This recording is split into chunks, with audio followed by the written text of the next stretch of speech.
Estamos hablando de un proceso electoral para 26 millones de personas y eso requiere, para empezar, un tiempo. El tiempo está normado, el tiempo requiere plazos, requiere garantías, requiere muchas cosas, porque nuestro diseño de organismos electorales es tipo acordeón. Cuando no hay elecciones se reduce a una oficina en Lima. Cuando se convoca elecciones, crece y en poco tiempo se tienen que implementar las normas, contratando miles de personas para que todo quede como un reloj el día de la elección. Esto requiere, repito, tiempo. Y según las normas, una elección con elecciones primarias, con primera vuelta, con segunda vuelta, no se hace sino alrededor de un año. Mientras intentamos conocer la opinión de nuestro invitado Fernando Tuesta Soldevilla, que está conectado aquí en Exitosa. Muy buenas noches, señor Tuesta Soldevilla. Gracias por su presencia aquí en Exitosa. Buenas noches. Bueno, en primer lugar, mi solidaridad y el repudio a estos actos vandálicos contra Radio Exitosa. Es sumamente lamentable y concuerdo con ustedes en las apreciaciones que han vertido hace unos minutos. Ahora, señor Tuesta, una situación que sin duda alguna no se va a calmar esa noche es la violencia que se está dando, ya con infiltrados, con vándalos que se mezclan con la gente que legítimamente sale a manifestarse sobre una posición política en el país. Sin embargo, pongamos que Dina Boluarte renuncia, se convoca elecciones inmediatas o se aprueba adelanto de elecciones. ¿Cuáles son las reglas de juego que necesitamos que en estos momentos se mejoren, cambien, para que no caigamos en el mismo círculo vicioso de lamentarnos del Congreso que elegimos o de buscar vacancia presidencial en un futuro inmediato? Bueno, eso lo hemos conversado en muchas oportunidades, incluso con ustedes.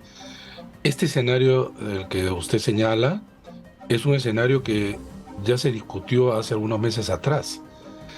Y no hay que olvidar que muchos así llamados constitucionalistas en el Congreso señalaban que esto solamente era posible de una convocatoria para elecciones presidenciales. Y en realidad lo que está demandando la gente ni siquiera es elecciones presidenciales, sino básicamente la del Congreso. En segundo lugar, estoy absolutamente de acuerdo con que ir a elecciones nuevamente generales, sea presidenciales con el Congreso, con las mismas reglas, con la misma oferta, no tiene por qué salir algo distinto. Y entraremos nuevamente en este círculo vicioso y perverso, del cual nos estamos hundiendo hace ya bastante tiempo. Eh, en todo caso, y esto es algo que deben de entender quienes se manifiestan, ya se ha ganado mucho. ¿Qué cosa se ha ganado? Algo que antes era inicialmente solo una propuesta reducida de algunos pocos, que era el adelanto de elecciones. Ahora ya esta es una idea extendida e incluso idea aceptada. El Congreso está en una situación que se ve obligado a hacer algo que no quieren, que es adelanto de elecciones, sea por cualquiera de las maneras. Lo segundo que hay que decir es que no se trata de una elección, pues, de una asamblea universitaria, de una federación de trabajadores, con el respeto que esto puedan tener. Estamos hablando de un proceso electoral para 26 millones de personas. Y eso requiere, para empezar, un tiempo. El tiempo está normado, el tiempo requiere plazos, requiere garantías, requiere muchas cosas, porque nuestro diseño de organismos electorales es tipo acordeón. Cuando no hay elecciones se reduce a una oficina en Lima. Cuando se convoca elecciones, crece y en poco tiempo se tienen que implementar las normas, contratando miles de personas para que todo quede como un reloj el día de la elección.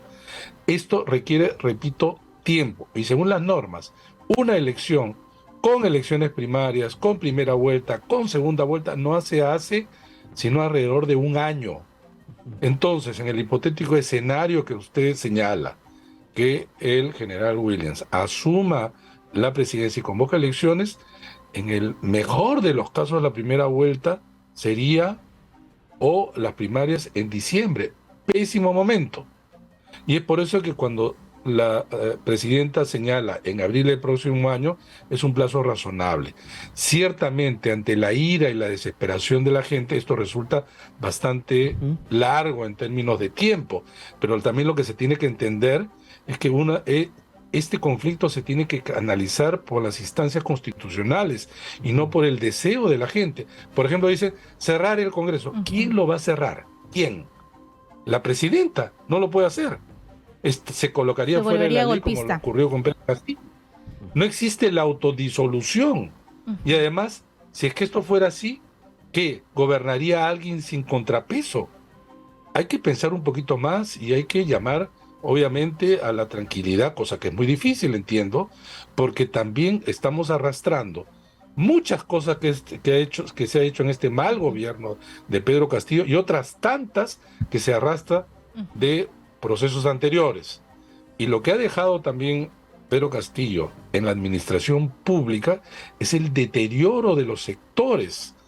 Del deterioro de los sectores. Acá están manifestándose efectivamente de manera, con todo derecho, muchas personas que están canalizando demandas sociales, regionales, ambientales, pero todos consideran que adelanto de elecciones es una salida. Y sobre eso, sectores efectivamente violentistas y en algunos casos delincuentes se están aprovechando porque existe efectivamente una ira contenida y que lamentablemente estamos pagando evidentemente algunos más que otros. Y en este caso, esta violencia contra los medios de comunicación es consecuencia también del discurso del gobierno anterior y sobre todo del presidente Pedro Castillo. Él desde la campaña presidencial, definitivamente. Podemos estar de acuerdo, podemos estar en desacuerdo con la línea editorial de un medio de comunicación, podemos estar de acuerdo o en desacuerdo con posiciones de algunos periodistas, pero que nada de esto puede justificar la agresión física de los periodistas y de sus materiales y de sus locales, bajo ningún punto de vista, porque si no, dejamos el ámbito de la civilización y acá gana después el más fuerte y el más Señor violento. Tuesta, estoy de acuerdo con el plazo que puso la presidenta Dina Boluarte, abril del 2024, para las reformas políticas.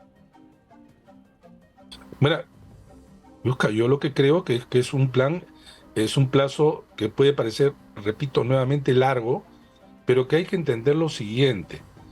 Si Dina Boluarte se mantiene en el cargo, el Congreso tiene que modificar la Constitución para empezar en una primera votación con más de 87 votos, ahora en esta legislatura que termina el jueves. Ojo, con reforma política de acá al jueves tendría que extenderse la legislatura.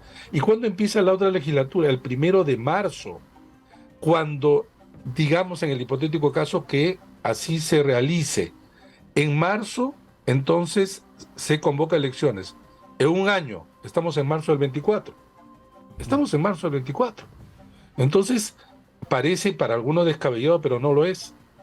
No se entienden los procesos electorales, incluso en el Congreso, donde varios congresistas hablan sobre procesos electorales que los desconocen enormemente. Incluso la propuesta que ha nacido el Congreso tiene serios problemas porque no observa el conjunto de normas que confluyen en un proceso electoral. Y si se aprueba de esa manera, el problema es cuando comienza la realización y la producción de proceso electoral, contraviniéndose porque hay vacíos, porque hay contradicciones, etcétera. Y luego, ¿qué termina en un proceso electoral? Cuando aquellos que lo aprobaron, luego candidatos, comienzan a criticar lo que se está haciendo. Sí, ahora, señor Tuesta, un poco ahondando en lo que estamos manifestando respecto al tema de plazos, el tema de convocar nuevas elecciones generales en el país. El tiempo de plazo, ¿cómo juega cuando se tiene que aplicar, por ejemplo, nuevas normas o algunas restricciones, una nueva ley que pueda afectar el vigente o la vigente ley electoral? Porque entendemos que hay una situación de convocatoria que tiene que surgir 270 días antes del siguiente proceso electoral, pero las leyes que tienen que aprobarse, que tienen que pasar por un debate correspondiente en el Parlamento, ¿tienen algún plazo prudencial que tienen que ser publicados para que esos puedan tener vigencia al momento del siguiente proceso electoral? Para empezar, se tiene que levantar el artículo de la ley orgánica que señala que un año antes de la elección no se puede modificar las reglas electorales. Para empezar, tienes que, por ejemplo, levantar y suspender ese artículo.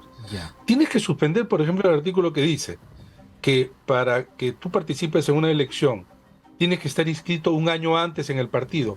¿Cuántos candidatos potenciales tiene un partido político en el Perú que carece hasta de militantes? Ese artículo también lo tienes que levantar. Y tienes que mapear el conjunto frondoso conjunto de normas electorales. Pero además, por ejemplo, si uno quiere lo siguiente, que las primarias tengan un umbral porque si no van a ingresar un montón de cascarones, eso requiere una discusión, lo va a aprobar el Congreso, entonces depende. Y en segundo lugar, hay que entender que un cronograma se hace desde la meta para atrás. Por ejemplo, si la primera vuelta es en una determinada fecha, digamos en abril, ¿cuántos meses requieres de campaña? Se dice, digamos, 60 días. Acá eso es un punto. Antes de eso dices, ¿cuánto tiempo es necesario la inscripción de candidatura? Dices, no sé, un mes o mes y medio. Y así vas colocando los plazos hacia acá. Hacia Y eso atrás. te da un año. Eso te da un año. Eso es lo que se tiene que entender. ¿Los plazos se pueden reducir? Sí, pero al último aquellos que aprueban, luego se van a quejar mañana más tarde y van a hablar de fraude. Y van a hablar de fraude. Tenemos que hacer las cosas con cuidado. Estamos en un país incendiado y lo que no podemos hacer es postergar simplemente el incendio.